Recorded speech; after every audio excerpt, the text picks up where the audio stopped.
Mister and Mrs சின்னத்திரை season 5ல இந்த வாரம் ஜிம் ரூமுக்கான சாவிய வெல்ற போட்டி தான் இந்த வாரம் நடக்க போகுது.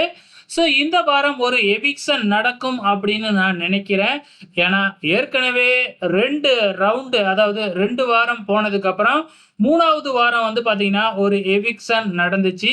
அதே மாதிரி இந்த வாரமும் நடக்கிறதுக்கு வாய்ப்புகள் அதிகமா இருக்கு. இந்த வாரம் யாரெல்லாம் டேஞ்சர் ஜோனுக்கு போவாங்க அப்படிங்கிறது தெரியல. ஆனா கண்டிப்பா நம்ம நாஞ்சில் விஜயன் டேஞ்சர் ஜோன்ல தான் இருக்கிறாப்ல. கடந்த எவிக்ஷன்லயே டேஞ்சர் ஜோன் வரைக்கும் போயிட்டு எப்படியோ தப்பிச்சிட்டாப்ல. அதே மாதிரி இந்த வாரம் என்ன நடக்க போகுது அப்படிங்கிறது தெரியல. மேபி எவிக்ஷன் அப்படின்னு ஒன்று நடந்ததுன்னா கண்டிப்பா நாஞ்சில் விஜயனை தான் எவிக்ஷன் பண்ணுவாங்க அப்படின்னு நினைக்கிறேன். ஏன்னா எவிக்ஷன் ரவுண்டுக்காக தனியா ஒரு சுற்று வைக்கவே இல்லை. ஸோ இதுக்கு முன்னாடி நடந்த சுற்றுகளின் அடிப்படையில் யார் அதிகமாக தோத்துருக்காங்களோ அவங்கள தான் எவிக்ஷன் பண்ணுறாங்க நடுவர்கள் எல்லாம் சேர்ந்து.